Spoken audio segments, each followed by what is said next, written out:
നമസ്കാരം.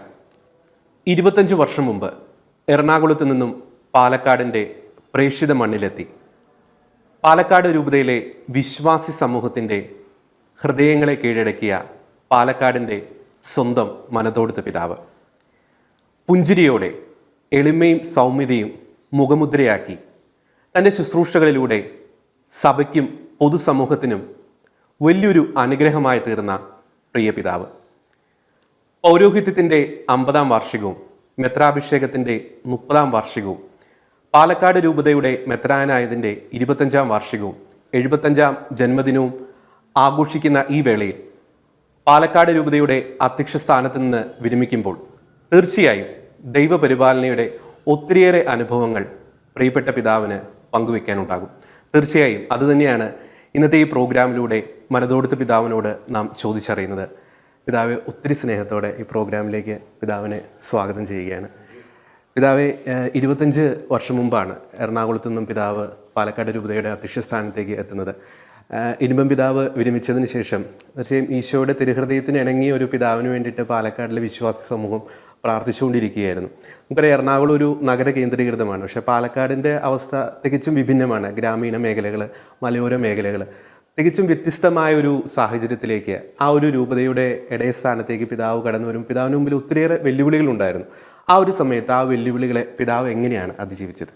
ഞാൻ എറണാകുളത്ത് 20 വർഷം ഒരു വൈദികനായും 4.5 വർഷം സഹായമെത്രാനായും ശുശ്രൂഷ ചെയ്തു കഴിഞ്ഞപ്പോഴാണ് ജോൺ പോൾ രണ്ടാമൻ മാർപ്പാപ്പ എന്നെ പാലക്കാട് രൂപതയുടെ മെത്രാനായിട്ട് നിയമിച്ചത്. ഞാനിങ്ങനൊരു നിയമനം വരുമെന്ന് സ്വപ്നത്തിൽ പോലും പ്രതീക്ഷിച്ചിരുന്നതല്ല. പക്ഷേ ഈ ഒരു നിയമനം കിട്ടിയപ്പോൾ അത് ഏറ്റെടുക്കാൻ ഒട്ടും തന്നെ സന്തോഷക്കുറവില്ലായിരുന്നു. കാരണം ഞാൻ ദൈവത്തിൻ്റെ പരിപാലനയിൽ ആശ്രയിച്ചു. ദൈവമാണ് എന്നെ ഇവിടേക്ക് നയിക്കുന്നതെന്നുള്ള ഉത്തമ ബോധ്യം എനിക്കുണ്ടായിരുന്നു. അതുകൊണ്ട് ദൈവം എന്നെ സഹായിക്കും, ദൈവം എന്നെ അനുഗ്രഹിക്കും, എല്ലായ്പ്പോഴും ദൈവം എന്നെ പരിപാലിക്കുമെന്നുള്ള ഉറച്ച വിശ്വാസം എനിക്കുണ്ടായിരുന്നു. പാലക്കാട് രൂപതയെപ്പറ്റി സത്യം പറഞ്ഞാൽ അധികമൊന്നും എനിക്കറിയാൻ പാടില്ലായിരുന്നു. ഇവിടുത്തെ വൈദികരെ എനിക്ക് പരിചയമില്ലായിരുന്നു, സമർപ്പിതരെ പരിചയമില്ലായിരുന്നു, ജനങ്ങളെ പരിചയമില്ലായിരുന്നു. ഈ ഭൂപ്രദേശം തന്നെ എനിക്ക് പരിചിതമായ ഒന്നായിരുന്നില്ല. ഇവിടുത്തെ വൈദികരിൽ 4-5 പേരെ മാത്രമേ എനിക്ക് പരിചയമുണ്ടായിരുന്നുള്ളൂ. എൻ്റെ കൂടെ പഠിച്ചവർ, ഞാൻ പഠിപ്പിച്ചവർ, അങ്ങനെയുള്ള ഏതാനും പേരെ മാത്രമാണ് എനിക്ക് പരിചയമുണ്ടായിരുന്നത്. പിന്നെ ഇവിടെ വന്നതിന് ശേഷം രൂപതയെ പരിചയപ്പെടാനായിട്ട് എനിക്ക് സാധിച്ചു. രൂപതയെ അറിയാൻ സാധിക്കാതിരുന്നത് കൊണ്ട് അധികമൊന്നും ആകാംക്ഷ എനിക്കില്ലായിരുന്നു. രൂപതയുടെ സ്ഥിതിയെപ്പറ്റി കൃത്യമായ അറിവുണ്ടായിരുന്നെങ്കിൽ കുറച്ചൊക്കെ എനിക്കൊരു ആകാംക്ഷയൊക്കെ ഉണ്ടാകുമായിരുന്നു. എങ്ങനെ ഈ രൂപതയുടെ ആവശ്യങ്ങളൊക്കെ നിറവേറ്റാൻ എനിക്ക് സാധിക്കും, രൂപതയെ നയിക്കാൻ എനിക്ക് സാധിക്കും എന്നതിൻ്റെ പിന്നെ ആകാംക്ഷ എനിക്കുണ്ടാകുമായിരുന്നു. അപ്പം രൂപതയെ വേണ്ടത്ര അറിയാൻ സാധിക്കാതിരുന്നത് കൊണ്ട് അതുപോലുള്ള ആകാംക്ഷകൾ അധികമൊന്നും എനിക്കില്ലായിരുന്നു. വന്നു കഴിഞ്ഞപ്പോൾ എനിക്ക് മനസ്സിലായി, രൂപത സാമ്പത്തികമായിട്ട് പിന്നോക്കം നിൽക്കുന്ന ഒരു രൂപതയാണ്. അത്യാവശ്യത്തിലുള്ള സംവിധാനങ്ങളൊക്കെ ഉണ്ടാകേണ്ടതായിട്ടുണ്ട് എന്നൊക്കെ എനിക്ക് മനസ്സിലാക്കാനായിട്ട് സാധിച്ചു. അതുകൊണ്ട് തന്നെ വന്ന ഉടനെ ഞാൻ ചെയ്തത് ഏതാനും ദിവസങ്ങൾ കൊണ്ട് രൂപത മുഴുവൻ കറങ്ങി. അന്ന് ഈ രൂപത കോയമ്പത്തൂർ പ്രദേശം കൂടി ഉൾപ്പെടുന്നതായിരുന്നു. അവിടെയുള്ള 4 ഡിസ്ട്രിക്റ്റുകളിൽ ഉൾപ്പെടുന്ന ഒരു രൂപതയായിരുന്നു. എല്ലായിടത്തും ഞാൻ പോയി. എല്ലായിടവും സന്ദർശിച്ചു കഴിഞ്ഞപ്പോൾ ഈ രൂപതയെപ്പറ്റിയുള്ള ഏകദേശം ഒരു രൂപം എനിക്ക് കിട്ടി. ഞാൻ എല്ലാം ദൈവത്തിൽ ആശ്രയിച്ചുകൊണ്ട് ഞാൻ ആരംഭിച്ചു. ദൈവാനുഗ്രഹം കൊണ്ട് എനിക്ക് എല്ലാവരുടെയും ആത്മാർത്ഥമായ സഹകരണങ്ങൾ ലഭിക്കാനിടയായി. അതുകൊണ്ട് ക്രമാനുഗതമായിട്ട് രൂപതയെ ഇന്നത്തെ നിലയിലേക്ക് വളർത്താൻ സാധിച്ചു എന്ന് പറഞ്ഞാൽ രൂപത വളർന്നു. ഞാനല്ല വളർത്തിയത് ദൈവമാണ്. അതേപ്പറ്റി എനിക്ക് വ്യക്തമായ ബോധ്യമുണ്ട്. ദൈവമാണ് വളർത്തിയത്. ഞാൻ വളരെ പ്ലാൻ ചെയ്തു രൂപതയെ വളർത്തിയെന്ന് എനിക്ക് ഇതുവരെ തോന്നിയിട്ടില്ല. കാരണം ഞാൻ ഓരോ ദിവസവും ദൈവം പരിശുദ്ധാത്മാവ് എന്നെ പ്രചോദിപ്പിച്ചതിനനുസരിച്ച് കാര്യങ്ങളൊക്കെ ചെയ്തു. എല്ലാ കാര്യങ്ങളും ഒരു നന്നായിട്ട് ചെയ്യാൻ എനിക്ക് സാധിച്ചു എന്നുള്ള ഒരു സംതൃപ്തി എനിക്കുണ്ട്. അതാണ് എനിക്ക് പറയാനുള്ളത്.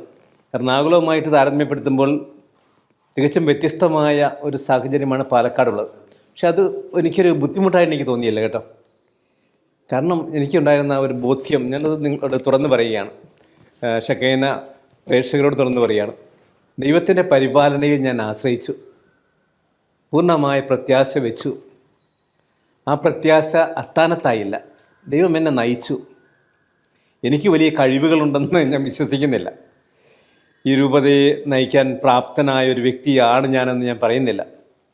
പക്ഷേ ദൈവം അയോഗ്യരായ വ്യക്തികളിലൂടെ ദൈവം പ്രവർത്തിക്കുന്നു. ദൈവത്തിൻ്റെ കൃപ അവരെ ശക്തിപ്പെടുത്തുന്നു. ആ ഒരു അനുഭവം തന്നെയാണ് ഈ രൂപതയിലേക്ക് വന്ന് പ്രവർത്തിക്കാൻ തുടങ്ങിയപ്പോൾ എനിക്കുമുണ്ടായത്. അതുകൊണ്ട് എറണാകുളമായിട്ട് താരതമ്യപ്പെടുത്തുമ്പോൾ ഉണ്ടായിരുന്ന വലിയ വ്യത്യാസം എന്നെ സംബന്ധിച്ചിടത്തോളം ഒരു പ്രശ്നമായിരുന്നില്ല കേട്ടോ. ദൈവത്തിൽ ആശ്രയിച്ചു പോയപ്പോഴത്തേക്കും ദൈവം എന്നെ സഹായിച്ചു. രണ്ടും വ്യത്യസ്തമായ സാഹചര്യമാണ്. എറണാകുളം സാമ്പത്തികമായിട്ടും മറ്റു തരത്തിലൊക്കെ വളരെ വികസിച്ച ഒരു രൂപതയാണ്, വളർന്നൊരു രൂപതയാണ്. അവിടെ ഞാൻ പ്രവർത്തിച്ച അവസരത്തിൽ അവിടെയുള്ള അച്ഛന്മാരും സിസ്റ്റേഴ്സും ജനങ്ങളും എല്ലാം വളരെ ആത്മാർത്ഥമായിട്ട് എന്നോട് സഹകരിച്ചു. പ്രത്യേകിച്ച് ഞാൻ അവിടുത്തെ ഒരാളായതുകൊണ്ട്, ആ രൂപതയുടെ ഒരു മകനായിരുന്നതുകൊണ്ട് അവർ എന്നെ വളരെയേറെ താല്പര്യത്തോടു കൂടി സ്വീകരിച്ചു, എന്നോട് സഹകരിച്ചു. അതിൻ്റെതായ സന്തോഷം എനിക്കുണ്ടായിരുന്നു. പക്ഷെ അതുകൊണ്ട് എനിക്ക് ഇങ്ങോട്ട് പോരാനായിട്ട് ഒരു താല്പര്യക്കുറവൊന്നും ഇല്ലായിരുന്നു. ഞാൻ സന്തോഷത്തോടെയാണ് ഇവിടേക്ക് പോകുന്നത്. എനിക്ക് ഈ മാർപ്പാപ്പയുടെ ആ തീരുമാനം അഭിമന്യ പടിയറ പിതാവ് എന്നെ അറിയിച്ചുകൊണ്ട് എന്നോട് പറഞ്ഞു, പിതാവിന് ഇങ്ങനെ ഒരു നിയമനം വന്നിരിക്കുന്നു, പിതാവ് അത് സന്നദ്ധനാണെങ്കിൽ ആ വിവരം ഉടനെ അറിയിക്കണമെന്ന് പറയും. ഞാൻ അന്ന് തന്നെ പിതാവിനോട് പറഞ്ഞു, പിതാവ് ഞാൻ സന്നദ്ധനാണ്, ഞാൻ പോകാൻ സന്നദ്ധനാണ്, അതുകൊണ്ട് ഇന്ന് തന്നെ വിവരം അറിയിക്കാമെന്ന് ഞാൻ പിതാവിനോട് പറഞ്ഞു. അങ്ങനെ അന്ന് എന്നെ വിവരം അറിയിച്ചു. പിന്നെ എനിക്ക് അധികം സമയമൊന്നും ഒരുങ്ങാനായിട്ട് കിട്ടിയില്ല. 2 മാസത്തോളം കിട്ടി. 2 മാസം കൊണ്ട് ഒരുങ്ങി തയ്യാറായി ഇങ്ങോട്ട് പോരുകയാണ് ചെയ്തത്. പിതാവ് ശരിക്കും ഒരു ഇരുമ്പൻ പിതാവ് പണിതുയർത്തിയൊരു ആത്മീയ അടിത്തറയിലാണ് പിതാവ് പാലക്കാട് രൂപതയെ വളർത്തിയത്. നമുക്കറിയാം, പിതാവ് മെത്രാനായതിനു ശേഷം രാമനാഥപുരം രൂപതയിൽ നിന്ന് വിഭജിച്ച് പുതിയ രൂപത രൂപീകരിച്ചു. പിതാവ് നേരത്തെ സൂചിപ്പിച്ചു, പിതാവിന് വലിയ പ്രതീക്ഷകൾ അല്ലെങ്കിൽ സ്വപ്നങ്ങൾ ഉണ്ടായിരുന്നില്ല. എങ്കിൽ പോലും പിതാവ് മെത്രാനായതിനു ശേഷം പാലക്കാട് രൂപതയെക്കുറിച്ച് പിതാവിനുണ്ടായിരുന്ന ഒരു കാഴ്ചപ്പാട് അല്ലെങ്കിൽ സ്വപ്നം, അത് പൂർണ്ണമായും സാക്ഷാത്കരിക്കാൻ പിതാവിന് കഴിഞ്ഞു. പാലക്കാട് രൂപതയെ പറ്റി ഉണ്ടായിരുന്ന സ്വപ്നം എന്ന് വെച്ചാൽ, സത്യം പറഞ്ഞാൽ അധികം സ്വപ്നങ്ങൾ എനിക്കില്ലായിരുന്നു. അതാണ് യാഥാർത്ഥ്യത. ഞാൻ വലിയ പദ്ധതികളൊന്നും രൂപീകരിച്ച് ഇവിടേക്ക് വന്നതല്ല.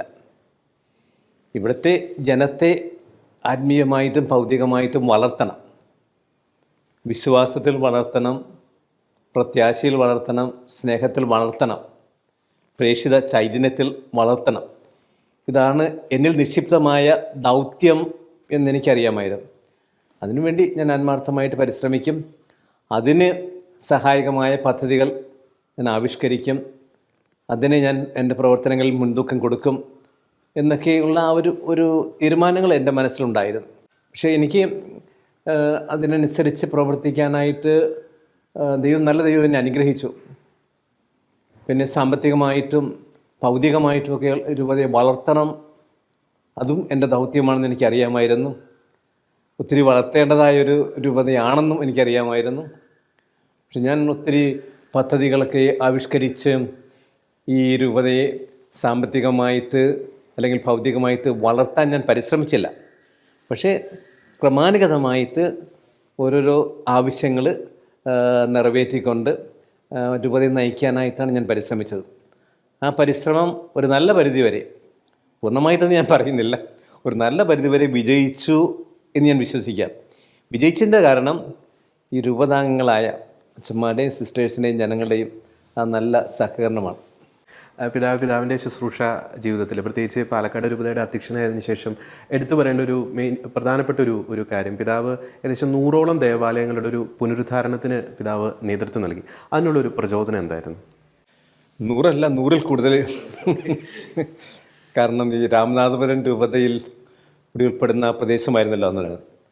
അവിടെ തന്നെ മിക്കവാറും എല്ലാ ദേവാലയങ്ങളും പുനരുദ്ധരിക്കാൻ അല്ലെങ്കിൽ നവീകരിക്കാൻ അല്ലെങ്കിൽ പുനർനിർമ്മിക്കാനായിട്ട് സാധിച്ചിട്ടുണ്ട്. അപ്പോൾ ഇവിടെയുള്ള ദേവാലയങ്ങൾ ആ ഒരു കാലഘട്ടത്തിൽ സാഹചര്യങ്ങൾ അനുകൂലമായിരുന്നു. നമുക്ക് സഹായങ്ങൾ ലഭിക്കാനുള്ള സാഹചര്യം ഉണ്ടായിരുന്നു.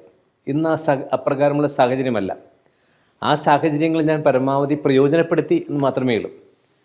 പക്ഷേ ഇക്കാര്യത്തിൽ ഈ ദൈവജനത്തിൻ്റെ ഇടവക സമൂഹത്തിൻ്റെ തീഷ്ണത വളരെ അഭിനന്ദനാർഹമാണ് കേട്ടോ. ദേവാലയത്തെ പ്രതിയുള്ള തീഷ്ണത എല്ലായിടത്തും എനിക്ക് ദർശിക്കാനായിട്ട് സാധിച്ചു. പല പള്ളികളും പുതുതായിട്ട് നിർമ്മിക്കപ്പെട്ടപ്പോൾ അവർക്കൊന്നും അതിനാവശ്യമായിട്ടുള്ള മൂലധനമില്ലായിരുന്നു, സാമ്പത്തിക സ്ഥിതി ഇല്ലായിരുന്നു. പക്ഷെ ഞാൻ പ്രോത്സാഹിപ്പിച്ചു. പക്ഷേ പിന്നെ തുടങ്ങാനായിട്ടുള്ള ഒരു ഫണ്ട് കണ്ടെത്താനായിട്ട് ഞാൻ പരിശ്രമിച്ചിട്ടുണ്ട്. ഞാൻ ഇവിടെ നിന്ന് അല്ലെങ്കിൽ ചില ഫണ്ടിങ് ഏജൻസികൾ തന്ന ആ സഹായമൊക്കെ കൊടുത്തതുകൊണ്ട് അവർക്ക് തുടങ്ങാനായിട്ടുള്ള ഒരു പ്രചോദനം അതിലൂടെ കിട്ടി. തുടങ്ങിക്കഴിഞ്ഞാൽ പിന്നെ വലിയ ആവേശമാണ് എല്ലായിടത്തും കേട്ടോ. അതുകൊണ്ട് ഞാൻ ഇവിടെ വന്നതിന് ശേഷം നിർമ്മിക്കപ്പെട്ട ദേവാലയങ്ങളെ പറ്റി ചിന്തിക്കുമ്പോൾ ഓരോ ദേവാലയവും ഒരു അത്ഭുതം തന്നെയാണ്. അതായത് ദൈവജനത്തിൻ്റെ കൂട്ടായ പരിശ്രമത്തിൻ്റെ ഫലമായിട്ട് ദൈവം പ്രവർത്തിച്ച അത്ഭുതങ്ങളായിട്ടാണ് ഞാൻ ഓരോ ദേവാലയത്തെയും കാണുന്നത്. പക്ഷേ ഈ ദേവാലയ നിർമ്മാണത്തിൻ്റെ കാര്യത്തിൽ എല്ലായിടത്തും ഞാൻ ആത്മാർത്ഥമായിട്ട് പ്രശംസിക്കേണ്ടത് ആ ഇടവകയിലെ വികാരിച്ചന്മാരെയും അതുപോലെ തന്നെ അവിടെയുള്ള ഇടവക സമൂഹത്തെയുമാണ്. ഓരോ സ്ഥലത്തും അവിടെ നല്ല കൂട്ടായ്മ കാണാനായിട്ട് എനിക്ക് സാധിച്ചിട്ടുണ്ട്. ഇക്കാര്യത്തിൽ വലിയൊരു കൂട്ടായ പരിശ്രമം, വലിയ ആവേശം, വലിയ തീഷ്ണത ഇടവക ജനങ്ങളുടെ ഭാഗത്തുനിന്നുണ്ടായിട്ടുണ്ട്, വികാരിച്ചന്മാരുടെ ഭാഗത്തുനിന്നുണ്ടായിട്ടുണ്ട്. വികാരിച്ചന്മാരൊക്കെ എന്തുമാത്രം കഷ്ടപ്പെട്ടിട്ടുണ്ടെന്നറിയാം ഓരോ ദേവാലയവും നിർമ്മിക്കുന്ന കാര്യത്തിൽ.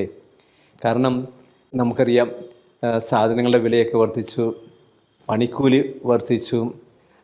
ഇങ്ങനെയൊക്കെ ഉള്ള ഒരു പ്രതികൂലമായ ഒരു സാഹചര്യമാണ്. ഈ സാഹചര്യത്തിൽ ഭീമമായ ഒരു തുക മുടക്കി. എന്നാൽ അതേസമയം ഞാൻ ഓരോ സ്ഥലത്തും പറയുന്നത് ഇടവക ജനത്തിന് ആവശ്യമായ തരത്തിലുള്ള ദേവാലയമേ പണിയിക്കാവൂ എന്നുള്ളതാണ്. അതോടൊപ്പം തന്നെ ഞാൻ പറയുന്നൊരു കാര്യം, എല്ലാ ദേവാലയങ്ങളുടെ നിർമ്മാണത്തിൻ്റെ കാര്യത്തിലും അല്ലെങ്കിൽ നിർമ്മാണ പ്രവർത്തനം ആരംഭിച്ച അവസരത്തിലും ഞാൻ വികാരിച്ചന്മാർക്ക് കൃത്യമായ നിർദ്ദേശം കൊടുത്തിട്ടുണ്ട്. ഒരൊറ്റ വ്യക്തിയെപ്പോലും നിർബന്ധിച്ച് പണം മേടിക്കരുത്. പാവപ്പെട്ടവരിൽ നിന്ന് നിർബന്ധിച്ച് പണം വാങ്ങിക്കരുത്. തരാൻ സാധിക്കുന്നവർ തന്നോട്ടെ, തരാൻ സാധിക്കാത്തവരിൽ നിന്ന് നമുക്ക് ഒന്നും ചെയ്യണം. അവരെക്കൊണ്ട് അവർ ശ്രമദാനം ചെയ്യാൻ തയ്യാറാണെങ്കിൽ അവരെക്കൊണ്ട് അതിനുള്ള അവസരം അവർക്ക് കൊടുക്കുക. അല്ലാതെ ആരെയും നിർബന്ധിച്ച് ഒരു തരത്തിലും ബുദ്ധിമുട്ടിച്ച് ദേവാലയ നിർമ്മാണം നടത്തരുതെന്ന് ഞാൻ പറയാറുണ്ട്. അത് അച്ഛന്മാർ പാലിക്കുകയും ചെയ്തിട്ടുണ്ട് കേട്ടോ. ആരെയും നിർബന്ധിച്ച് ഒരു പൈസ പോലും അവർ മേടിച്ചിട്ടില്ല. പക്ഷേ ജനങ്ങൾ വളരെ ആത്മാർത്ഥമായിട്ട് സഹകരിച്ചിട്ടുണ്ട്. ഞാൻ ഓർക്കുകയാണ്, ഒരു സ്ഥലത്ത് ഈ പാവപ്പെട്ട ഒരു വ്യക്തിയും അവരുടെ എന്തോ ആവശ്യത്തിന് വേണ്ടിയിട്ട് എൻ്റെ അടുത്ത് വന്നു. വിചാരിച്ചാൽ റെക്കമെൻഡ് ചെയ്ത് അവരെ എൻ്റെ അടുത്തേക്ക് അയച്ചതാണ്. അപ്പം ഞാൻ അവർക്ക് ഇവിടെ നിന്ന് 5000 രൂപ ഒരു സഹായമായിട്ട് കൊടുത്തു. പക്ഷെ അവർ തിരിച്ച് ചെന്നിട്ട് വിചാരിച്ചതിനോട് പറഞ്ഞു, പിതാവ് 5000 രൂപ സഹായമായിട്ട് തന്നു, ഞാനിതിൽ 500 രൂപ ദേവാലയ നിർമ്മാണത്തിന് വേണ്ടി തരികയാണെന്ന് പറഞ്ഞിട്ട് ഞാൻ കൊടുത്ത ആ സഹായത്തിൽ നിന്ന് 500 രൂപ സന്തോഷത്തോടു കൂടി വികാരിച്ചന് അവർ ഏൽപ്പിച്ചു. അപ്പോൾ അതുപോലുള്ള നല്ല മനസ്സ് ആളുകൾക്കുണ്ടായിരുന്നു. അച്ഛൻ 500 രൂപ വാങ്ങിച്ചോ ഇല്ലയോ എന്ന് ഇപ്പോൾ ഞാൻ ഓർക്കുന്നില്ല. പക്ഷെ നല്ല മനസ്സ് ആളുകൾക്കുണ്ടായിരുന്നു. അപ്പോൾ നല്ല സഹകരണം, ആളുകളുടെ നല്ല സഹകരണം. ഇവിടെയുള്ളത് പാവപ്പെട്ട മനുഷ്യരാണ്. വലിയ ലക്ഷക്കണക്കിന് രൂപ എടുത്ത് കൊടുക്കാനെന്നുള്ള സാമ്പത്തിക സ്ഥിതി അവർക്കൊന്നുമില്ല. എന്നാൽ പോലും അവർ കഴിയുന്നത് പോലെ അവരെല്ലാവരും സഹകരിച്ചു എന്ന് എനിക്ക് പറയാൻ സാധിക്കും. ഞാനിത് മാത്രമേ എല്ലാ സ്ഥലങ്ങളിലും പറഞ്ഞിട്ടുള്ളൂ. നിങ്ങൾക്ക് സാധിക്കുന്ന സഹായം നിങ്ങൾ കൊടുക്കുക, അത് സന്തോഷത്തോടെ കൊടുക്കുക. അതവർ അങ്ങനെ ചെയ്യുകയും ചെയ്തിട്ടുണ്ട്. അതിൻ്റെ ഫലമായിട്ടാണ് ഈ ദേവാലയങ്ങളെല്ലാം ആവശ്യമായിരുന്നു കേട്ടോ. മിഷൻ മേഖല കൂടിയാണ്. നമ്മുടെ ദിവംഗതനായ അഭിമന്യ ജോസഫ് എരുമൻ പിതാവ് ഇവിടുത്തെ അന്നത്തെ സാഹചര്യത്തിൽ ഈ കുടിയേറ്റ ജനതയ്ക്ക് എല്ലായിടത്തും ഏറ്റവും ആവശ്യമായിരിക്കുന്നത് ചെറിയ ചെറിയ പ്രാർത്ഥനാലയങ്ങളാണെന്ന് മനസ്സിലാക്കിക്കൊണ്ട് എവിടെയെല്ലാം അവരുടെ സാന്നിധ്യം ഉണ്ടായിരുന്നു അവരെ എല്ലാവരെയും ഒരുമിപ്പിച്ച് കൂട്ടി പ്രാർത്ഥനാലയങ്ങൾ, ചെറിയ ചെറിയ ദേവാലയങ്ങൾ നിർമ്മിക്കുന്നതിന് അദ്ദേഹം മുൻകൈയെടുത്ത് പ്രവർത്തിച്ചു. അതുകൊണ്ട് എല്ലാ സ്ഥലങ്ങളിലും ദേവാലയങ്ങൾ, ചെറിയ ദേവാലയങ്ങൾ സ്ഥാപിതമായി. അത് അദ്ദേഹം വളരെ ദീർഘവീക്ഷണത്തോടുകൂടി ചെയ്തൊരു കാര്യമായിരുന്നു. അതുകൊണ്ട് എനിക്ക്, അദ്ദേഹത്തിൻ്റെ പിൻഗാമിയായിട്ട് വന്ന എനിക്ക്, അദ്ദേഹം തുടങ്ങി വെച്ചെടുത്ത് നിന്ന് പണിത് പൂർത്തിയാക്കുക എന്ന ദൗത്യമാണ് എനിക്ക് നിർവഹിക്കേണ്ടിയിരുന്നത്. കാരണം അദ്ദേഹം അങ്ങനെ ചെയ്തില്ലായിരുന്നുവെങ്കിൽ പുതിയൊരു ദേവാലയം തുടങ്ങുക വളരെ ബുദ്ധിമുട്ടുള്ളൊരു കാര്യമായിരുന്നു, അനുവാദം കിട്ടുക. പക്ഷെ അദ്ദേഹം ദീർഘവീക്ഷണത്തോടെ അങ്ങനെ ചെയ്തതുകൊണ്ട് അദ്ദേഹം ഇട്ട അടിത്തറയിൽ പണിതുയർത്താനായിട്ട് എനിക്ക് സാധിച്ചു. അതുകൊണ്ട് മിക്കവാറും എല്ലാ ദേവാലയങ്ങളിലും അങ്ങനെ പണിത് പൂർത്തിയാക്കാൻ ദൈവം എന്നെ അനുഗ്രഹിച്ചു. ദൈവജനം എന്നോട് സഹകരിച്ചു. അതാണ് എനിക്ക് പറയാനുള്ളത്. പിതാവിനെ കുറിച്ച് പറയുമ്പോൾ വിശ്വാസ സമൂഹം വളരെ സ്നേഹത്തോടു കൂടി പറയുന്ന ഒരു കാര്യമാണ്. പിതാവ് പലപ്പോഴും വിശ്വാസികളൊരു വ്യക്തിപരമായൊരു ബന്ധം കാത്തു സൂക്ഷിക്കാൻ പിതാവിന് സാധിക്കുന്നുണ്ട്. പലപ്പോഴും അവർ പ്രതിസന്ധികളൊക്കെ നേരിടുമ്പോൾ വിശ്വാസ സമൂഹത്തിൻ്റെ നേരിട്ട് അവരുടെ അടുക്കൽ വന്ന് അവരെ ആശ്വസിപ്പിക്കുവാനും അവർക്ക് കരുത്ത് പകരാനും പിതാവിന് സാധിച്ചിട്ടുണ്ട്. എങ്ങനെയാണ് ഈ വ്യക്തിബന്ധങ്ങളുടെ ഒരു ഇഴയെടുപ്പം പിതാവിന് കാത്തു സൂക്ഷിക്കാൻ സാധിച്ചത്? അത് ഞാൻ ചെയ്യേണ്ടതാണെന്നുള്ള ഒരു ബോധ്യം എനിക്കുണ്ടായിരുന്നു.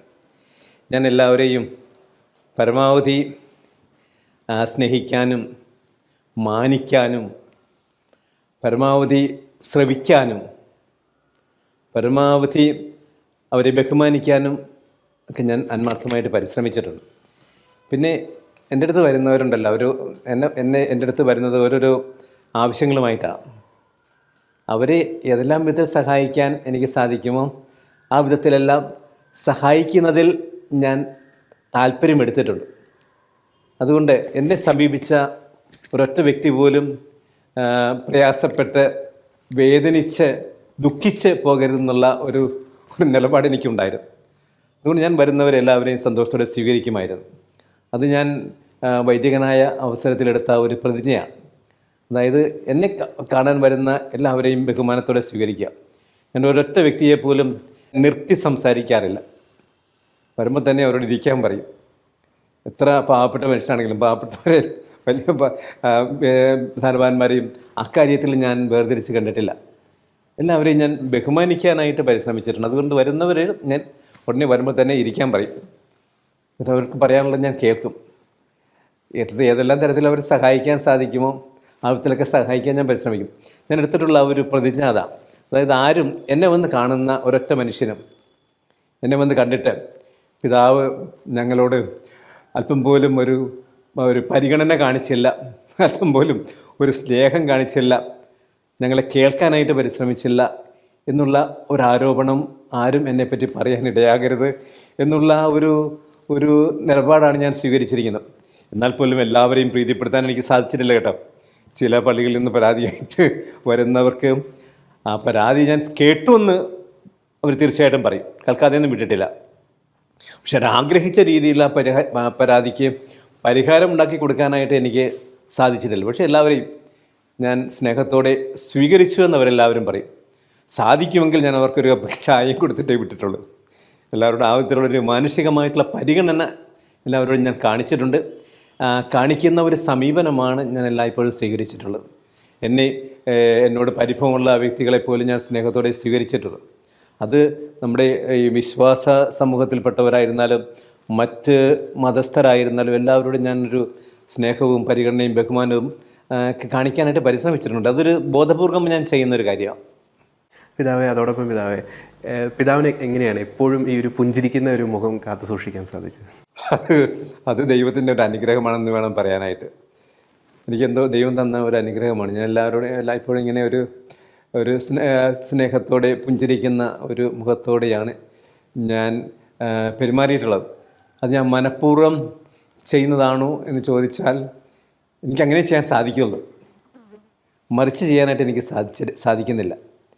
എല്ലാവരോടും ഞാൻ ഒരു പുഞ്ചിരിക്കുന്ന മുഖത്തോടു കൂടിയാണ് ഞാൻ സംസാരിച്ചിട്ടുള്ളത്. പലരും എന്നെപ്പറ്റി അത് പറയാറുണ്ട്. ഞാനത് മനഃപൂർവ്വം അത് ചെയ്യുന്നതാണെന്ന് എനിക്ക് തോന്നുന്നില്ല കേട്ടോ. എൻ്റെ ആ സ്വഭാവത്തിൻ്റെ ഒരു പ്രത്യേകതയായിട്ടാണ് ഞാൻ കാണുന്നത്. ദൈവം എനിക്ക് തന്ന ആ ഒരു അനുഗ്രഹമായിട്ട് ഞാനതിനെ കാണുകയാണ്. എല്ലാവരോടും സ്നേഹത്തോടെ നമ്മൾ പെരുമാറാൻ ശ്രമിക്കുമ്പോൾ ഒരു പുഞ്ചിരി നമ്മുടെ മുഖത്ത് വരിക സ്വാഭാവികമാണ്. ആ ഒരു പുഞ്ചിരിയാണ് എൻ്റെ മുഖത്തുള്ളതെന്നാണ് ഞാൻ വിശ്വസിക്കുന്നത്. അതല്ലാതെ ഞാനൊരു ഈ കൃത്രിമമായിട്ട് ഉണ്ടാക്കുന്ന ഒരു പുഞ്ചിരിയൊന്നും അല്ല. അത് എൻ്റെ സ്വഭാവത്തിൽ നൈസർഗികമായിട്ടുള്ള ഒരു രീതി എന്ന് വേണം അതിനെപ്പറ്റി പറയാനായിട്ട്. പിതാവ്, അതോടൊപ്പം കേരള സഭയിലെ വിശ്വാസി സമൂഹം എപ്പോഴും പിതാവിന് ഒരു നന്ദി പ്രകാശിപ്പിക്കുന്ന ഒരു പ്രധാനപ്പെട്ട ഒരു കാര്യം, കേരള സഭയിലെ തന്നെ ഒരു ആത്മീയ ഉണർവിന് വളരെ കാരണമായ നമ്മുടെ സെഹിയോൻ ധോണി ധ്യാന കേന്ദ്രങ്ങളുടെ വളർച്ചയിൽ പിതാവ് വഹിച്ച വലിയൊരു നിർണായകമായ ഒരു പങ്കാണ്. ആ ധ്യാന കേന്ദ്രങ്ങളുടെയൊക്കെ ഒരു വളർച്ചയിൽ ഒരു നേതൃത്വം വഹിക്കുവാൻ പിതാവിനെ പ്രേരിപ്പിച്ച ഘടകം എന്താണ്? ആ 2 ധ്യാന കേന്ദ്രങ്ങളും ഞാൻ പ്ലാൻ ചെയ്ത് ആരംഭിച്ച ധ്യാനകേന്ദ്രങ്ങളല്ല കേട്ടോ. ആ ധ്യാനകേന്ദ്രങ്ങൾ സ്ഥാപിക്കപ്പെട്ടുവെങ്കിൽ അത് ദൈവിക പദ്ധതിയുടെ ഒരു നിറവേറലാണ്. ദൈവത്തിൻ്റെ പദ്ധതിയിൽ ഇവിടെ ഇതുപോലൊരു ധ്യാനകേന്ദ്രം, 2 ധ്യാനകേന്ദ്രങ്ങൾ ഉണ്ടായിരുന്നു ഞാൻ വിശ്വസിക്കുക. ആ പദ്ധതി സാക്ഷാത്കരിക്കപ്പെടാനായിട്ട് ദൈവം എന്നെ ഒരു ഉപകരണമാക്കി മാറ്റി. അതുപോലെ തന്നെ ഈ സഹ്യോൻ ധ്യാന കേന്ദ്രത്തിൻ്റെ കാര്യത്തിലാണെങ്കിൽ പ്രധാനമായിട്ടും മട്ടായി അച്ഛനെ ദൈവം ഒരു ഉപകരണമാക്കി മാറ്റി. ധോണിയിലെ മരിയൻ റിന്യൂവൽ സെൻ്ററിൻ്റെ കാര്യത്തിലാണെങ്കിൽ നമ്മുടെ റെന്നി പുല്ലുകാലാച്ചനെ ദൈവം ഒരു ഉപകരണമാക്കി മാറ്റി. അപ്പോൾ അത് ദൈവത്തിൻ്റെ പദ്ധതി എന്നിലൂടെയും ഈ അച്ഛന്മാരിലൂടെയും അവരുടെ സഹപ്രവർത്തകരുടെയും ഒരു യാഥാർത്ഥ്യമാക്കി തീർത്തു എന്നാണ് ഞാൻ വിശ്വസിക്കുന്നത്. ഞാൻ സ്വപ്നം കണ്ട ഒരു പദ്ധതി ആയിരുന്നില്ല 2. ഞാനൊരു ധ്യാനകേന്ദ്രം സ്വപ്നം കണ്ടിട്ട് അതെങ്ങനെ യാഥാർത്ഥ്യമാക്കുമെന്നതിനെപ്പറ്റി പദ്ധതികളുണ്ടാക്കി നിറവേറ്റിയ കാര്യങ്ങളല്ല ഇവ 2. ദൈവത്തിൻ്റെ പദ്ധതിയിൽ അത് ഉണ്ടായിരുന്നു ഞാൻ വിശ്വസിക്കുക. ദൈവം പ്രവർത്തിച്ച അത്ഭുതങ്ങളാണ് ഇത്. ഇത് കാണുമ്പോഴത്തേക്കും ഞാൻ സഹ്യോൻ ധ്യാനകേന്ദ്രത്തിൽ ചെന്ന അവസരത്തിലൊക്കെ എന്നോട് പറഞ്ഞിട്ടുണ്ട്, ഇത് മനുഷ്യൻ്റെ പദ്ധതിയല്ല, ദൈവത്തിൻ്റെ പദ്ധതിയാണ്, അതിശയകരമായിട്ടുള്ള ദൈവത്തിൻ്റെ ആ പ്രവൃത്തിയാണ് എന്ന് ഞാൻ അവിടെ പല പ്രാവശ്യം പറഞ്ഞിട്ടുണ്ട്. അപ്പോൾ അതുതന്നെയാണ് ഈ ധോണി റിന്യൂവൽ സെൻ്ററിൻ്റെ കാര്യത്തിലും. ദൈവം പ്രവർത്തിച്ച പദ്ധതിയാണ്, പ്രവർത്തിച്ച കാര്യമാണത്. ഞാൻ എൻ്റെ ഒരു മിടുക്കോ ഒരു നേട്ടമോ ആയിട്ട് ഞാൻ ഇവ 2നെയും കാണുന്നില്ല. പക്ഷേ ഞാൻ ഇവ 2ഉം ഒരു യാഥാർത്ഥ്യമാകുന്നതിന് വേണ്ടി അതിൻ്റെ പ്രവർത്തനം വളരെ അനുഗ്രഹപ്രദമായിട്ട് നടത്തപ്പെടുന്നതിന് വേണ്ടി എല്ലാ തരത്തിലുമുള്ള പ്രോത്സാഹനവും സഹകരണവും ഞാൻ കൊടുത്തിട്ടുണ്ട്. ബന്ധപ്പെട്ടവരെ ഞാൻ വളരെയേറെ പ്രോത്സാഹിപ്പിച്ചിട്ടുണ്ട്. പിന്നെ എനിക്ക് ഈ ശുശ്രൂഷയോടും താല്പര്യമുണ്ട്, ഈ കരിസ്മാറ്റിക് ശുശ്രൂഷയോട് എനിക്ക് താല്പര്യമുണ്ട്. എനിക്കതിനോട് യാതൊരു തരത്തിലുമുള്ള പ്രെജുഡീസൊന്നും ഇല്ല എനിക്ക്. അത് കരിസ്മാറ്റിക് ശുശ്രൂഷ നല്ല ശുശ്രൂഷയാണ്. ഈ 2 ധ്യാനകേന്ദ്രങ്ങളിലൂടെയും പാലക്കാട് രൂപതയിൽ വേറൊരു ധ്യാനകേന്ദ്രം കൂടിയുണ്ട്, അത് നേരത്തെ ഉള്ളതാണ്. ഇവിടെ സീനായിൽ ഉള്ള ഒരു ധ്യാനകേന്ദ്രം കൂടിയുണ്ട്. ഈ ധ്യാനകേന്ദ്രങ്ങളിലൂടെയും അവിടെ നടത്തപ്പെടുന്ന ശുശ്രൂഷകളിലൂടെയും എത്രയേറെ പേർക്കാണ് അനുഗ്രഹങ്ങൾ ലഭിച്ചിട്ടുള്ളത്, എത്രയേറെ പേർക്കാണ് മാനസാന്തരങ്ങൾ ഉണ്ടായിട്ടുള്ളത്, എത്രയേറെ പേരുടെ ജീവിതങ്ങളാണ് നവീകരിക്കപ്പെട്ടിട്ടുള്ളത്. അതുകൊണ്ട് ഈ ശുശ്രൂഷ വളരെ നല്ല ശുശ്രൂഷയാണ്. ഈ ശുശ്രൂഷകളിലൂടെ ദൈവം വളരെയേറെ അത്ഭുതങ്ങൾ പ്രവർത്തിച്ചിട്ടുണ്ട്, അടയാളങ്ങൾ പ്രവർത്തിച്ചിട്ടുണ്ട്. ആ പ്രദേശം അതുകൊണ്ട് വളരെ അനുഗ്രഹീതമായ പ്രദേശങ്ങളായിട്ട് മാറിയിട്ടുണ്ട്. ജനലക്ഷങ്ങളാണ് വന്നിട്ടുള്ളത്. ഇത്രയേറെ അച്ഛന്മാരെ ഏതെല്ലാം സ്ഥലങ്ങളിൽ നിന്ന്, വിദേശത്ത് നിന്ന് പോലും മറ്റ് സംസ്ഥാനങ്ങളിൽ നിന്ന് പോലും എത്രയേറെ പേരാണ് അവിടെ ധ്യാനിക്കാനൊക്കെ വന്നിട്ടുള്ളത്. എത്രയേറെ പേരെ ശുശ്രൂഷ ചെയ്യാനായിട്ട് വന്നിട്ടുള്ളത്. സിസ്റ്റേഴ്സ്, അതുപോലെ തന്നെ അൽമായർ, അച്ഛന്മാരുടെ ധ്യാനങ്ങൾ നടത്തപ്പെട്ടു. വൈദിക വർഷം ആരംഭിച്ചതിന് ശേഷം അത് മുടങ്ങാതെ തന്നെ നടന്നു. ആയിരക്കണക്കിന് വൈദികരാണ് അവിടെ ഒന്ന് ധ്യാനിച്ചു പോയത്. അതുപോലെ തന്നെ സിസ്റ്റേഴ്സിൻ്റെ ധ്യാനം നടത്തപ്പെട്ടു. ഓരോ പ്രാവശ്യവും 400-500 സിസ്റ്റേഴ്സ് വന്ന് അവിടെ ധ്യാനിക്കുന്നുണ്ടായിരുന്നു. കോവിഡ് കാരണം അതൊക്കെ മുടങ്ങിപ്പോയി. പക്ഷേ ഇപ്പോൾ വീണ്ടും അത് റിവൈവ് ചെയ്ത് വരുന്നുണ്ട്. അപ്പോൾ ഇത് ഈ കരിസ്മാറ്റിക് ശുശ്രൂഷ വളരെ ഉപകാരപ്രദമായ അനുഗ്രഹപ്രദമായ ശുശ്രൂഷ തന്നെയാണ്. അപ്രകാരമുള്ള ശുശ്രൂഷകളാണ് ഈ 2 ധ്യാനകേന്ദ്രങ്ങളിൽ നടത്തപ്പെടുന്നത്. അപ്പം അതുകൊണ്ട് ഇതുപോലുള്ള ശുശ്രൂഷ വഴിയായിട്ട് ദൈവജനം നവീകരിക്കപ്പെടണമെന്ന് ഞാനും ആഗ്രഹിക്കുന്നുണ്ട്. അതുകൊണ്ട് ഞാൻ പ്രോത്സാഹിപ്പിക്കുക മാത്രമല്ല, സാധിക്കുമ്പോഴെല്ലാം അവിടെ പോയി ചെറിയ ചെറിയ വചന പ്രഘോഷണങ്ങളൊക്കെ നടത്തി അവിടെ വരുന്നവരെ പ്രചോദിപ്പിക്കാനായിട്ട് ഞാൻ പരിശ്രമിച്ചിട്ടുണ്ട്. അങ്ങനെ പോകുന്നത് വഴിയായിട്ട് എനിക്കും ഒത്തിരിയേറെ അനുഗ്രഹങ്ങൾ കിട്ടിയിട്ടുണ്ട്. ഒരു പ്രാവശ്യവും ഞാൻ അവിടെ പോയി ഈ ശുശ്രൂഷയിൽ പങ്കെടുത്ത് ശുശ്രൂഷയെ നയിച്ച് തിരിച്ചു വരുമ്പോഴത്തേക്കും എൻ്റെ അനുഭവം ഞാൻ കുറച്ചുകൂടി അനുഗ്രഹീതനായി എന്നുള്ളതാണ്. നമ്മൾ കൊടുക്കുമ്പോൾ നമുക്ക് കൂടി കിട്ടുകയാണ്. അതുകൊണ്ട് എൻ്റെ ജീവിതത്തെ നവീകരിക്കാൻ കുറച്ചുകൂടി പ്രതിബദ്ധത നിറഞ്ഞ ശുശ്രൂഷ നിർവഹിക്കുവാൻ ഈ ധ്യാന കേന്ദ്രങ്ങൾ എന്നെയും സഹായിച്ചിട്ടുണ്ട്, അവിടെ വന്നവരെ സഹായിച്ചിട്ടുണ്ട്. അതുപോലെ തന്നെ ഇവിടെയുള്ള ഈ ടീമങ്ങൾ ഒട്ടായച്ചൻ്റെയും ബിനോയച്ചൻ്റെയും മറ്റച്ഛന്മാരുടെ നേതൃത്വത്തിലുള്ള ടീമങ്ങൾ, അതുപോലെ തന്നെ ഇവിടെ പുല്ലുകാലച്ഛൻ്റെ നേതൃത്വത്തിലുള്ള ടീമുകൾ മറ്റ് സ്ഥലങ്ങളിൽ പോയി ധ്യാനിപ്പിച്ചിട്ടുണ്ട്. എത്രയേറെ രൂപതകളിൽ അവർ പോയി ധ്യാനിപ്പിച്ചിട്ടുള്ളത്. അതിലൂടെ എന്തുമാത്രം നന്മയുണ്ടായിട്ടുണ്ട് എന്നുള്ളതിനെപ്പറ്റി ചിന്തിക്കുമ്പോൾ ദൈവം അവരിലൂടെ പ്രവർത്തിച്ച അത്ഭുതങ്ങളായിട്ട് ഞാൻ അതിനെ കാണുകയാണ്. ഈ സഹ്യോൻ ധ്യാന കേന്ദ്രവും അതുപോലെ തന്നെ ഈ ധോണിയിലുള്ള മരിയൻ ധ്യാന കേന്ദ്രവും അത്ഭുതങ്ങൾ തന്നെയാണ്. എന്തുമാത്രം അത്ഭുതങ്ങളാണ് അവിടെ നടന്നിട്ടുള്ളത്. എത്രയേറെ പേരാണ് നവീകരിക്കപ്പെട്ട് പോയിട്ടുള്ളത്. അവിടെയൊക്കെ സാക്ഷ്യങ്ങൾ നമ്മൾ കേൾക്കുമ്പോഴത്തേക്കുണ്ടല്ല നമുക്ക് കരഞ്ഞു പോകും. എത്രയേറെ കുടുംബങ്ങളാണ് നവീകരിക്കപ്പെട്ടിട്ടുള്ളത്. അതുകൊണ്ട് അങ്ങനെ 2 ധ്യാന കേന്ദ്രങ്ങൾ, നേരത്തെ ഉണ്ടായിരുന്ന ഈ സിനായി ധ്യാന കേന്ദ്രം, അപ്പോൾ ഈ 3 ധ്യാന കേന്ദ്രങ്ങൾ, അതുകൂടാതെ മറ്റ് ശുശ്രൂഷകളൊക്കെ ആരംഭിക്കപ്പെട്ടിട്ടുണ്ട് കേട്ടോ. ഐപ്പം പൺബച്ചിൻ്റെ നേതൃത്വത്തിലുള്ള ഒരു ധ്യാന കേന്ദ്രമുണ്ട്, അത് സഹ്യോൻ ടൗൺ മിനിസ്ട്രി ഉണ്ട്. ഇങ്ങനെയുള്ള ഒത്തിരി ധ്യാന കേന്ദ്രങ്ങൾ, ശുശ്രൂഷകൾ നമ്മുടെ ഈ രൂപതയിലുണ്ട്. അത് ഇങ്ങനെയുള്ള ധ്യാന കേന്ദ്രങ്ങളുടെ ആ പ്രവർത്തനം എന്തുമാത്രം ഗുണം ചെയ്തു എന്നതിനെപ്പറ്റി ചിന്തിക്കുമ്പോൾ അത്രമാത്രം ദൈവത്തിന് നന്ദി പറഞ്ഞാലും മതിയാവുകയില്ല. അത്രമാത്രം ദൈവം നമ്മെ അനുഗ്രഹിച്ചിട്ടുണ്ട്.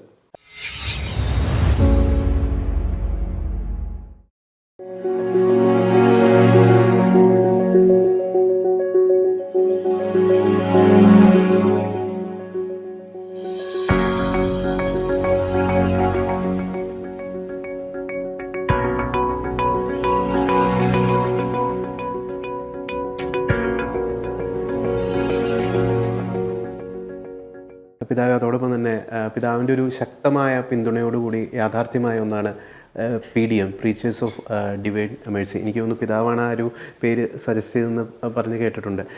പലർക്കും ആ ഒരു സമയത്ത് പല തെറ്റിദ്ധാരണകളും സംശയങ്ങളും ഒക്കെ ഉണ്ടായിരുന്നു. പക്ഷേ അതിൻ്റെ എല്ലാ മധ്യത്തിൽ ആ ഒരു PDM, ആ ഒരു സന്യാസ സമൂഹത്തിന് പിതാവ് ശക്തമായൊരു പിന്തുണ കൊടുക്കാനുള്ളൊരു കാരണം എന്തായിരുന്നു? PDM സന്യാസ ഒരു താപസ സമൂഹം തുടങ്ങുന്നതിന് പല ബുദ്ധിമുട്ടുകളൊക്കെ ഉണ്ടായിരുന്നു കേട്ടോ. തുറന്നു പറഞ്ഞാൽ ഒത്തിരി ബുദ്ധിമുട്ടുകളുണ്ടായിരുന്നു. അതുകൊണ്ട് ഞാൻ ഒത്തിരി സമയമെടുത്ത് ആലോചിച്ചതിന് ശേഷമാണ് തുടങ്ങാനുള്ള തീരുമാനമെടുത്തത്. ഒത്തിരി പേരെ ഞാൻ കൺസൾട്ട്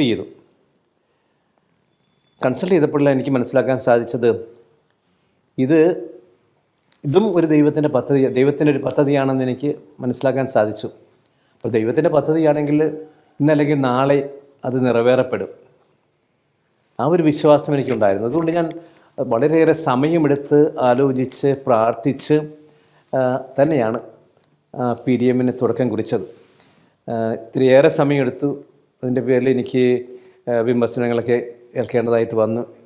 എന്നാൽ പോലും ദൈവത്തിൻ്റെ പദ്ധതിയാണ് മനസ്സിലാക്കാൻ സാധിച്ചപ്പോഴത്തേക്കും ഞാൻ എന്തുമാത്രം വിമർശനം ഓരോ വേദിയിൽ നിന്ന് എനിക്ക് ഉണ്ടായി എന്ന് എനിക്കറിയാം.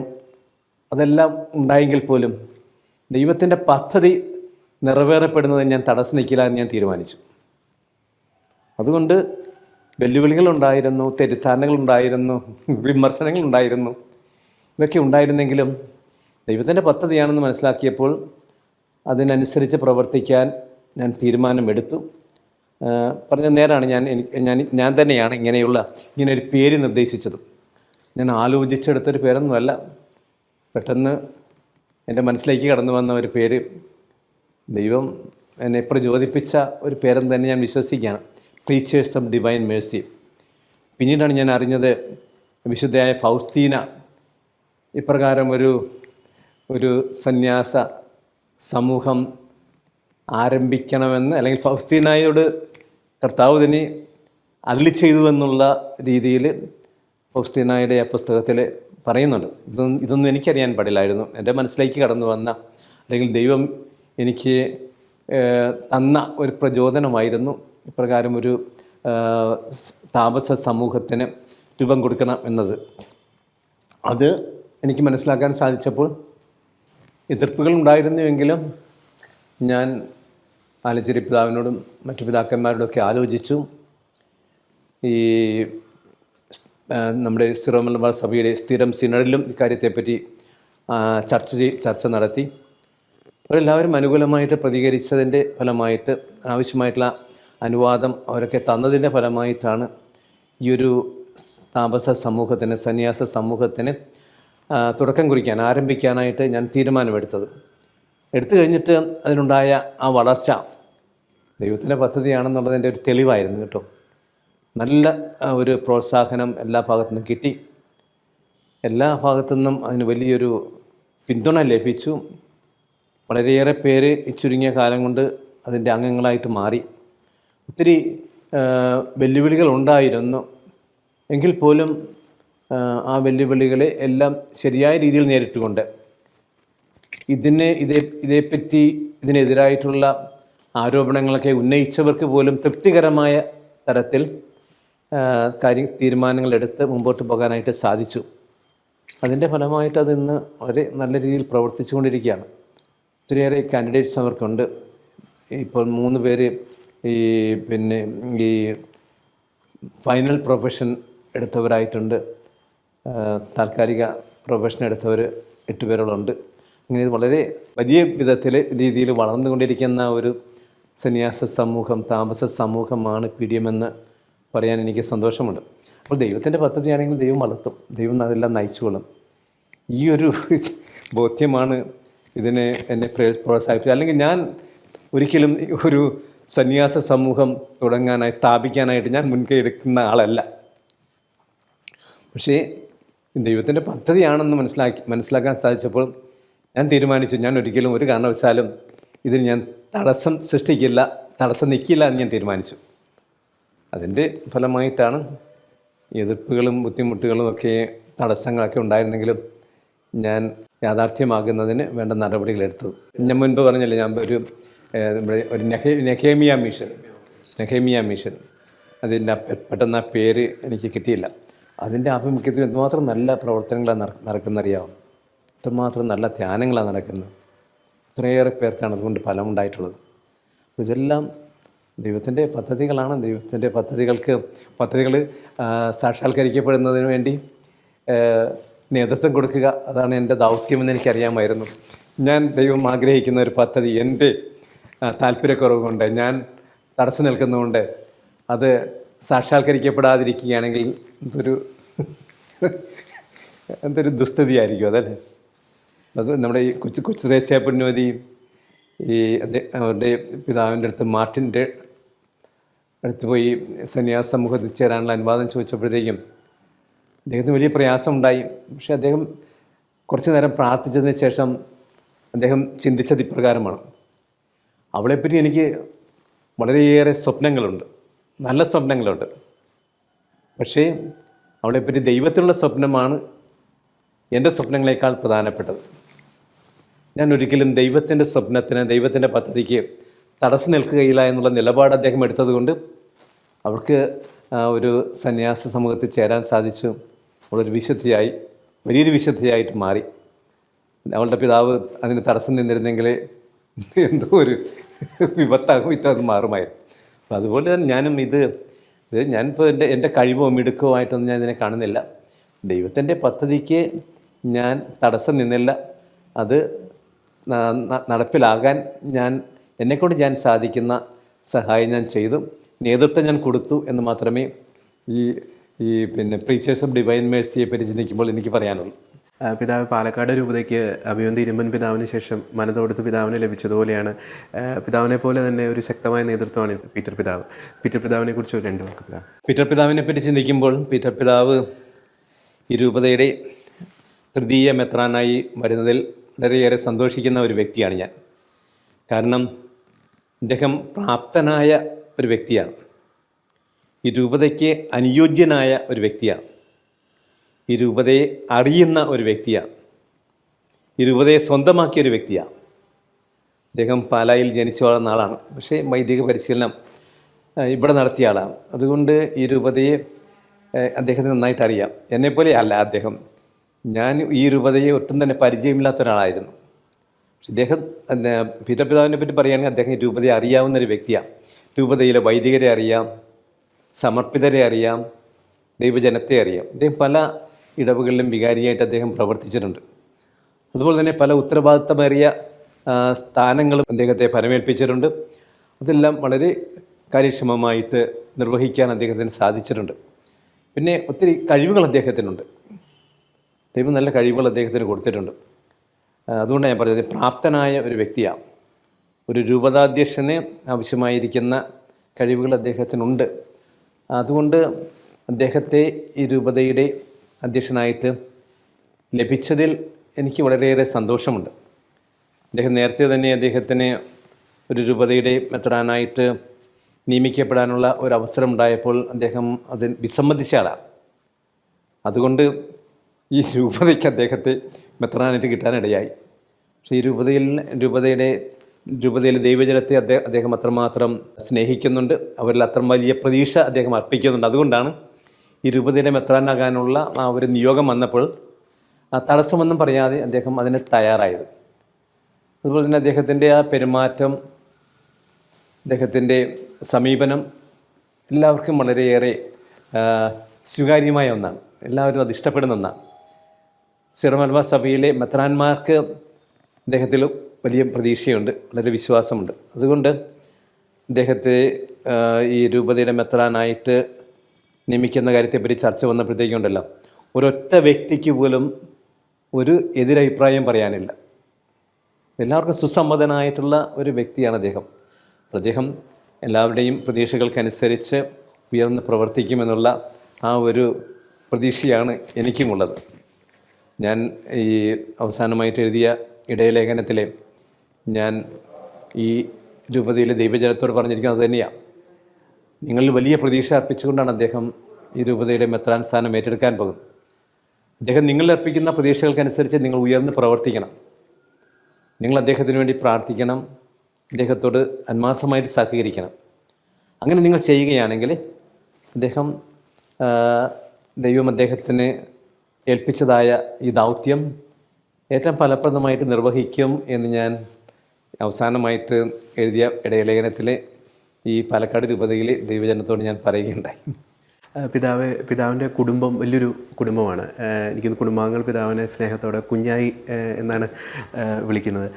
പിതാവിൻ്റെ കുടുംബത്തിൽ നിന്ന് ലഭിച്ച ഒരു പരിശീലനം, പിന്തുണ പിതാവിൻ്റെ ശുശ്രൂഷ ജീവിതത്തിൽ എത്രമാത്രം പ്രയോജനം ചെയ്തിട്ടുണ്ട്? ഞാൻ 8 മക്കളുള്ള ഒരു കുടുംബത്തിലെ ഒരംഗമാണ്. ഞാൻ കടിഞ്ഞൂൽ പുത്രനാണ്. എനിക്ക് ഒരു അനുജനുമുണ്ട്, 5 പെങ്ങന്മാരുണ്ട്. ഒരാൾ നേരത്തെ മരിച്ചുപോയി.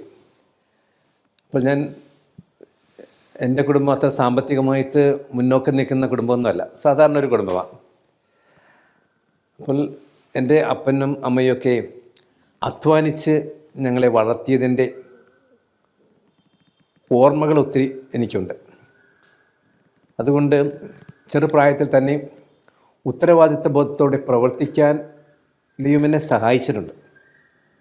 അതുകൊണ്ട് ഞാൻ എൻ്റെ കുടുംബത്തോട് വളരെയേറെ കടപ്പെട്ടൊരു വ്യക്തിയാണ്. എല്ലാവരും എന്നെ പ്രോത്സാഹിപ്പിച്ചിട്ടുണ്ട്. ഞാൻ മൂത്ത മകനായതുകൊണ്ട് ഞാൻ സെമിനാരിൽ പോകുന്നതിനെപ്പറ്റി ചിന്തിച്ചപ്പോൾ അപ്പനും അമ്മയൊക്കെ അതിന് വേണ്ടത്ര പ്രോത്സാഹനം തരുമോ എന്നുള്ള ആശങ്കയ്ക്ക് എനിക്കുണ്ടായിരുന്നു. എന്നാൽ എന്നെ ഏറ്റവും അധികം പ്രോത്സാഹിപ്പിച്ചത് എൻ്റെ മാതാപിതാക്കളാണ്. തടസ്സം പറഞ്ഞില്ല എന്ന് മാത്രമല്ല, നീ പൊയ്ക്കോന്ന് എന്നോട് പറഞ്ഞു. കുടുംബത്തിൻ്റെ കാര്യത്തെപ്പറ്റി നീ ചിന്തിക്കേണ്ട. പക്ഷേ എൻ്റെ അങ്കിൾസൊക്കെ, അമ്മാവന്മാരൊക്കെ എന്നോട് നീ ഇങ്ങനെ പോയാൽ കുടുംബത്തിൻ്റെ കാര്യം ആരും നോക്കും എന്നൊക്കെ ചോദിച്ചതൊക്കെ എനിക്ക് ഓർമ്മിക്കാൻ സാധിക്കും. എൻ്റെ ഗ്രാൻഡ് പേരൻസ് പോലും അത് അപ്രകാരം ചോദിച്ചിട്ടുണ്ട്. പക്ഷേ മാതാപിതാക്കൾ നല്ല പ്രോത്സാഹനം എനിക്ക് നൽകി കേട്ടോ. അതുകൊണ്ട് അവരോടുള്ള ആ കടപ്പാട് വളരെ വലുതാണ്. അവരൊക്കെ വിശ്വാസ ജീവിതത്തിൻ്റെ ഉത്തമ മാതൃകളായിരുന്നു, പ്രാർത്ഥനാ ജീവിതത്തിൻ്റെ ഉത്തമ മാതൃകളായിരുന്നു. അതുകൊണ്ട് എനിക്ക് എൻ്റെ മാതാപിതാക്കളെ പറ്റി ചിന്തിക്കുമ്പോഴത്തേക്കും വളരെ വലിയ അഭിമാനവും കടപ്പാടുമാണുള്ളത്. അവരുടെ ആ വിശ്വാസ ജീവിതം ഈ ഒരു ദൈവവിളി സ്വീകരിക്കാനായിട്ട് എന്നെ വളരെയേറെ സഹായിച്ചിട്ടുണ്ട്. അതുപോലെ അവരൊക്കെ എന്തുമാത്രം എനിക്ക് വേണ്ടി പ്രാർത്ഥിച്ചിട്ടുണ്ടെന്ന് എനിക്കറിയാം. അതുപോലെ എൻ്റെ അനുജനും എൻ്റെ പെങ്ങന്മാരും ഒക്കെ എനിക്ക് എപ്പോഴും ഒരു പിന്തുണയായിട്ട് ഉണ്ടായിരുന്നു. കുഞ്ഞായി എന്നവർ വിളിച്ചത് കുഞ്ഞാങ്ങളെന്ന് വിളിക്കാൻ മാതാപിതാക്കൾ സഹോദരിമാരെ കൊണ്ട് പറഞ്ഞു. അത് ശോഷിച്ച് കുഞ്ഞായി എന്നായതാണ്. അപ്പോൾ എല്ലായിടത്തും കുഞ്ഞായി എന്നുള്ള പേരിലാണ് വീടുകളിലൊക്കെ ഞാൻ അറിയപ്പെടുന്നത്. അപ്പോൾ അത് പല പല സ്ഥലങ്ങളിലും അങ്ങനെ സംഭവിച്ചിട്ടുണ്ട്. അതുകൊണ്ട് അതും ഒരു പ്രത്യേകതയായിട്ട് ഞാൻ കാണുകയാണ്. ഏതായാലും എൻ്റെ കുടുംബം എനിക്ക് നല്ലൊരു പിന്തുണയായിരുന്നു. എൻ്റെ ഈ പൗരോഹിത്യ ജീവിതത്തിൽ എനിക്ക് ഇന്നും അവരെല്ലാവരും എനിക്ക് വേണ്ടി തീക്ഷ്ണമായിട്ട് പ്രാർത്ഥിക്കുന്നുണ്ട്. മാതാപിതാക്കൾ രണ്ടുപേരും മരിച്ചുപോയി. അമ്മ മരിച്ചിട്ട് 5 വർഷം കഴിഞ്ഞു. അമ്മയിൽ നിന്നാണ് എനിക്ക് ഏറ്റവും കൂടുതൽ പ്രോത്സാഹനവും പ്രചോദനവും ഒക്കെ എനിക്ക് ലഭിച്ചിട്ടുള്ളത്. അമ്മയുടെ ജീവിതമൊക്കെ ഇന്നും വലിയ ഒരു മാതൃകയും പ്രചോദനവും ശക്തിയുമായിട്ട് എന്നോട് കൂടെയുണ്ട്. അതുകൊണ്ട് ഈ നമ്മൾ വിശ്വാസം കർത്താവ് തോമാശ്ലീഹയോട് പറഞ്ഞു, നീ കണ്ടതുകൊണ്ട് വിശ്വസിച്ചു, കാണാതെ വിശ്വസിക്കുന്നവർ ഭാഗ്യവാന്മാരെന്ന് പറയും. പക്ഷേ എനിക്ക് എൻ്റെ കുടുംബത്തെപ്പറ്റി ചിന്തിക്കുമ്പോൾ, മാതാപിതാക്കളെ പറ്റി ചിന്തിക്കുമ്പോൾ, ഞാൻ ഒരു നല്ല പരിധിവരെ കണ്ടു വിശ്വസിച്ച ഒരാളാണ്. ജീവിക്കുന്ന വിശ്വാസം എൻ്റെ കുടുംബത്തിൽ ഞാൻ കണ്ടു. അതാണ് എൻ്റെ ആ വിശ്വാസത്തിൽ ആഴപ്പെടാനായിട്ട് എന്നെ സഹായിച്ചത്, വിശ്വാസത്തെ വിലമതിക്കാനായിട്ട് എന്നെ സഹായിച്ചത് അതാണ്. ഇന്ന് കുടുംബങ്ങളിൽ നിന്നുള്ള ആ ഒരു സപ്പോർട്ട് വേണ്ടത്ര കിട്ടാതെ പോകുന്നുണ്ട്. ഈ കുടുംബ വിശ്വാസ പരിശീലനം വേണ്ടത്ര നടക്കാതെ പോകുന്നുണ്ട്.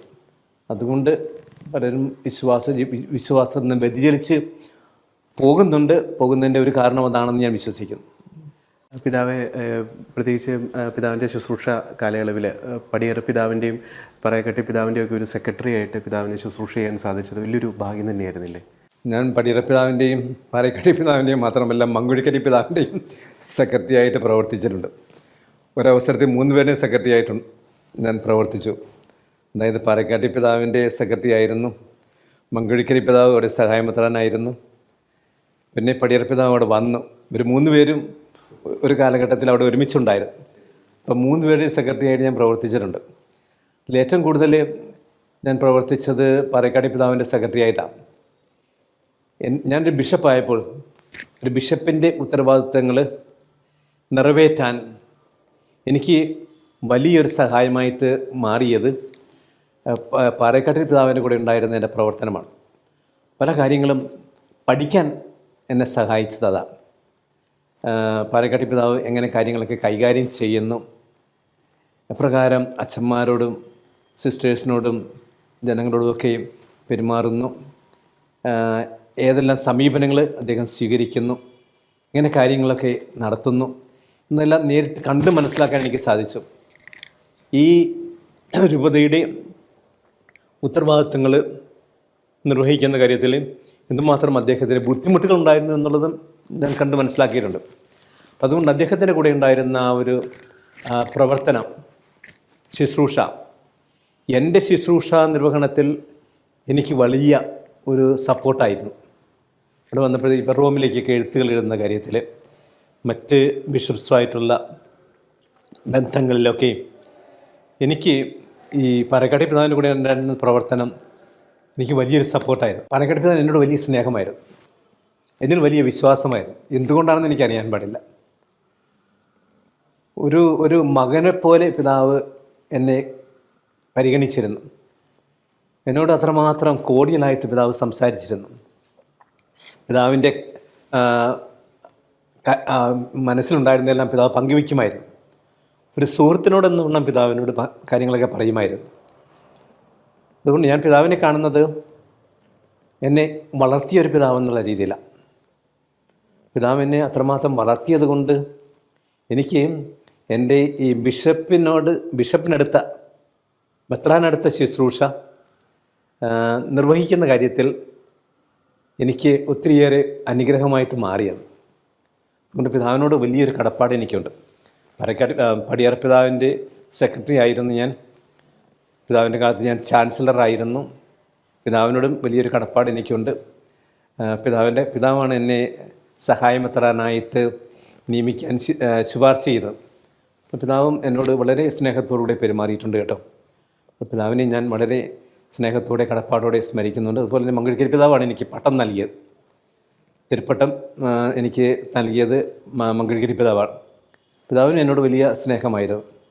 അപ്പോൾ ഈ 3 പിതാക്കന്മാരിൽ നിന്നും വളരെ പ്രത്യേകമായിട്ട് പാറേക്കാട്ടിൽ പിതാവെന്ന് എനിക്ക് ലഭിച്ച പ്രോത്സാഹനം എൻ്റെ ജീവിതത്തിൽ വലിയൊരു സപ്പോർട്ടായിട്ട് നിലനിന്നിട്ടുണ്ട്, ഇപ്പോഴും നിലനിൽക്കുന്നുണ്ട്. അവരെ ഞാൻ സ്നേഹത്തോടെ ഓർമ്മിക്കുന്നുണ്ട്, അവർക്ക് വേണ്ടി പ്രാർത്ഥിക്കുകയും ചെയ്യുന്നുണ്ട്. പിതാവിൻ്റെ വിശ്രമ ജീവിതത്തിലേക്ക് പ്രവേശിക്കുകയാണ്. വിശ്രമ ജീവിതത്തെക്കുറിച്ചുള്ള പിതാവിൻ്റെ ഒരു കാഴ്ചപ്പാട് എങ്ങനെയാണ് പിതാവ് അത് പ്ലാൻ ചെയ്തിരിക്കുന്നത്? വിശ്രമ ജീവിതം ഞാൻ വിശ്രമ ജീവിതം സത്യത്തിൽ പ്ലാൻ ചെയ്തിട്ടൊന്നുമില്ല. ഞാനിപ്പോൾ താമസിക്കാൻ പോകുന്ന സ്ഥലം, താൽക്കാലികമായിട്ട് ഞാൻ താമസിക്കാൻ പോകുന്ന സ്ഥലം ഈ യുവക്ഷേത്രയാണ്. ഇതൊരു കോളേജാണ്. അവിടെ സൗകര്യമുണ്ട്, ഒരു മുറി എനിക്ക് വേണ്ടി അവിടെ തയ്യാറാക്കിക്കൊണ്ടിരിക്കുന്നുണ്ട്. അവിടെ പോയി താമസിക്കും. പക്ഷേ അവിടെ സ്ഥിരമായിട്ട് താമസിക്കാൻ ഉദ്ദേശിക്കുന്നില്ല. ഞാൻ ഒരു വർഷം ഈ രൂപതയുമായിട്ട് ബന്ധപ്പെട്ട എല്ലാ പ്രവർത്തനങ്ങളിൽ നിന്ന് മാറി നിൽക്കാൻ ഉദ്ദേശിക്കാം. മാറി നിന്ന് സ്വസ്ഥമായിട്ട് പ്രാർത്ഥനയ്ക്കും വിശ്രമത്തിനും പഠനത്തിനുമൊക്കെ ആയിട്ട് ചിലവഴിക്കണം എന്ന് ഞാൻ ആഗ്രഹിക്കുന്നുണ്ട്. എവിടെയാണ് പോകാൻ പോകുന്നതെന്ന് ഞാൻ ചിന്തിച്ചിട്ടില്ല. അതിനുശേഷം ഞാൻ രൂപതയിൽ തുറന്ന് ഞാൻ പ്രവർത്തിക്കും.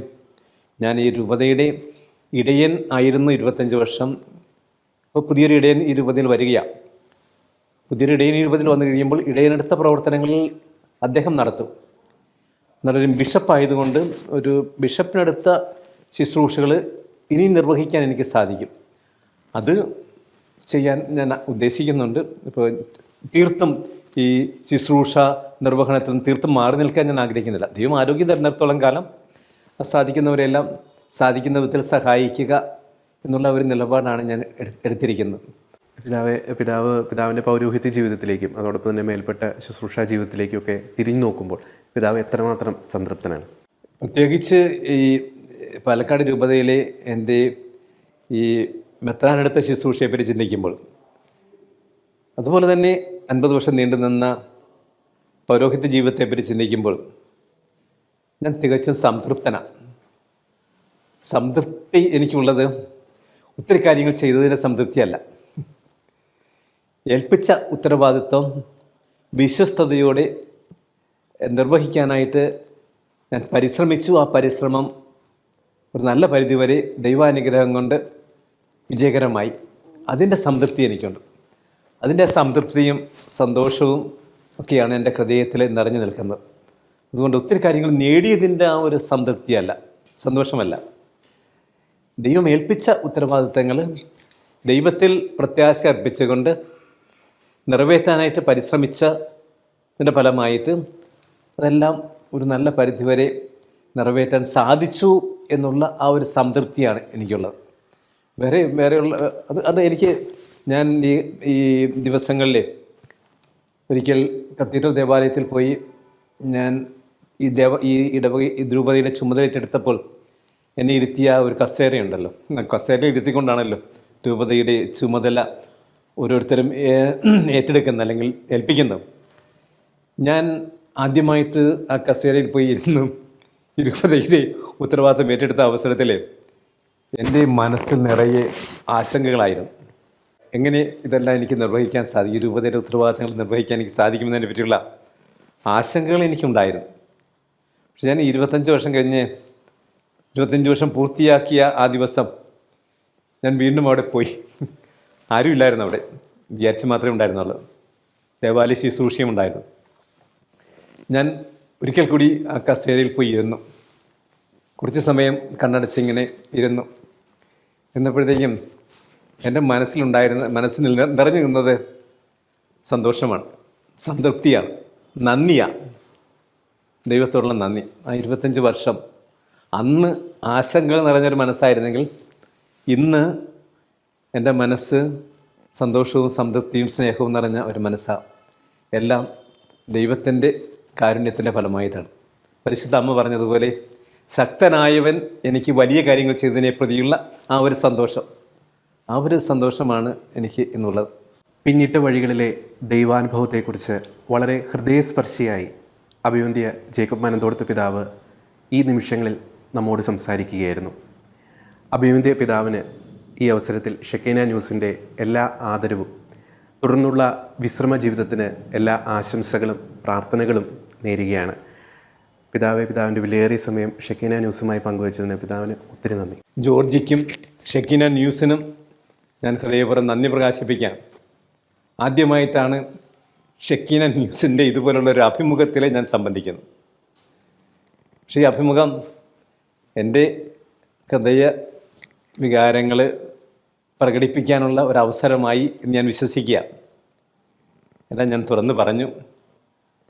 അത് ഇതിൻ്റെ പ്രേക്ഷകരായ നിങ്ങൾക്ക് ഏതെങ്കിലും തരത്തിൽ ഉപകാരപ്രദമായി എങ്കിൽ ഞാൻ കൃതാർത്ഥനാണ്. നല്ല ദൈവം നമ്മെ തുടർന്നും അനുഗ്രഹിക്കട്ടെ എന്നാണ് ഈ അവസരത്തിൽ ഞാൻ പ്രാർത്ഥിക്കുന്നത്. അതോടൊപ്പം തന്നെ എനിക്ക് ഈ അവസരത്തിൽ പറയാൻ തോന്നുന്നൊരു കാര്യം, ഈ ഷെക്കൈന ടെലിവിഷൻ ദൈവം പ്രവർത്തിച്ച ഒരു വലിയ അത്ഭുതം തന്നെയാണ് കേട്ടോ.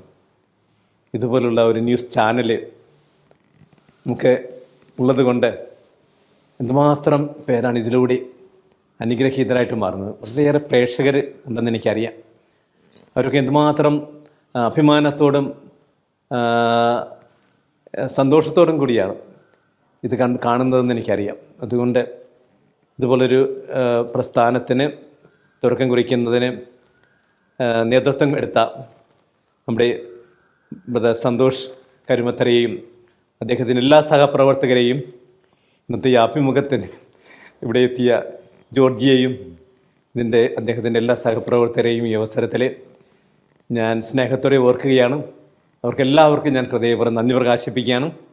അവരെയും ഈ ഷെക്കൈന ന്യൂസിനെയും ഷെക്കൈന ടെലിവിഷനെയും അതുമായിട്ട് ബന്ധപ്പെട്ട എല്ലാവരെയും, ഈ ഷെക്കൈന കുടുംബാംഗങ്ങളെ എല്ലാവരെയും നല്ല ദൈവം തുറന്നും അനുഗ്രഹിക്കട്ടെ എന്നും അവരുടെ എല്ലാ പ്രവർത്തനങ്ങളും അനുഗ്രഹപ്രദമാകട്ടെ എന്ന്, നല്ലൊരു സാക്ഷ്യം അതിലൂടെ ദൈവജനത്തിന് ലഭിക്കാൻ ഇടയാകട്ടെ എന്നും, നല്ല വചന ശുശ്രൂഷ ഇതിലൂടെ നടത്തപ്പെടുവാനിടയാകട്ടെ എന്നും ഞാൻ ഹൃദയപൂർവ്വം ആശംസിക്കുകയും പ്രാർത്ഥിക്കുകയും ചെയ്യാം. Thank you.